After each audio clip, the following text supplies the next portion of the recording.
विदर्भ साहित्य संघाचा कारभार नागपूरच्या झाशी राणी चौकातल्या टोलेजंग इमारतीतून चालतो। 1992 मध्ये ही इमारत बांधण्यात आली। 1993 मध्ये तत्कालीन मुख्यमंत्री शरद पवारांनी इमारतीचं उद्घाटन केलं। मात्र तब्बल 33 वर्ष लोटून गेली तरी ना या इमारतीला फायर एनओसी आहे, ओसी सर्टिफिकेट नाहीये। यामुळे मागच्या काही वर्षांपासून विदर्भ साहित्य संघाचं नाट्य सभागृह पूर्णतः बंद पडलंय। नाट्य सभागृहाची अवस्था अत्यंत वाईट असून सर्वत्र पक्षांची विष्ठा पडून आहे।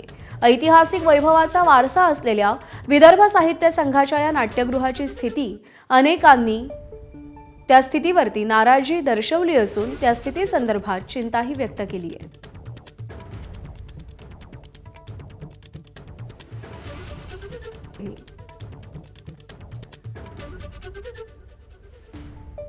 सध्या मी विदर्भ साहित्य संघाच्या इमारतीतील 5व्या, 6व्या, 7व्या माळ्यावर असणाऱ्या या नाट्यगृहामध्ये आहे आणि या नाट्यगृहाची अवस्था बघितल्यानंतर निश्चितच सर्वांना आश्चर्य वाटेल की हे विदर्भ साहित्य संघाचं नाट्यगृह आहे आणि त्याची ही अवस्था झालेली आहे।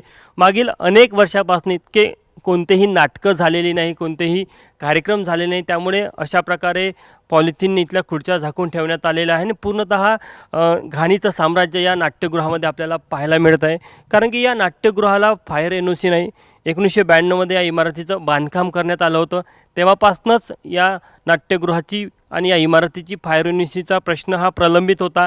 आज तागायत फायर एनओसी नसल्यामुळे इथे कुठलीही शो होऊ शकत नाही, नाटकं होऊ शकत नाही आणि महत्त्वाची गोष्ट की यासाठी असणारी जी पार्किंग लागते ती पार्किंगची संख्या देखील आपण बघितली तर जी वाहनांसाठी लागते ती देखील खूप छोटी आहे।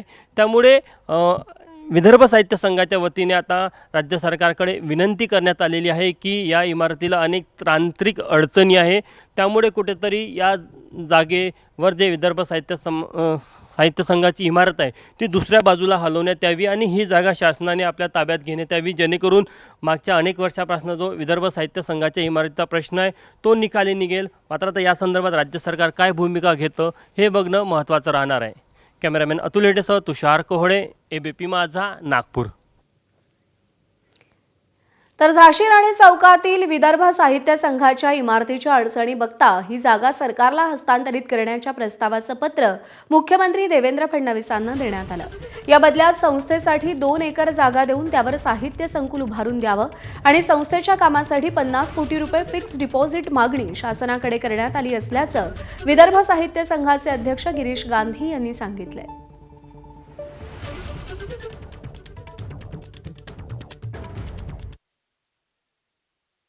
मी या सर्व दृष्टीने विचार करूनच हे सांगितलं की सरकारला आम्ही एक प्रपोजल दिला आहे। आम्हाला जशी बिल्डिंग पाहिजे, ज्या सोयीने युक्त अशी बिल्डिंग पाहिजे तशी इमारत त्यांनी बांधून द्यावी आणि वर विदर्भ साहित्य संघाच्या खर्चासाठी 50 कोटी रुपये फिक्स डिपॉझिट म्हणून द्यावे अशी विनंती करणारं पत्र आम्ही माननीय मुख्यमंत्र्यांकडे आणि संबंधित सर्व लोकांकडे आम्ही पाठवलेलं आहे। एबीपी माझा, उघडा डोळे बघा नीट।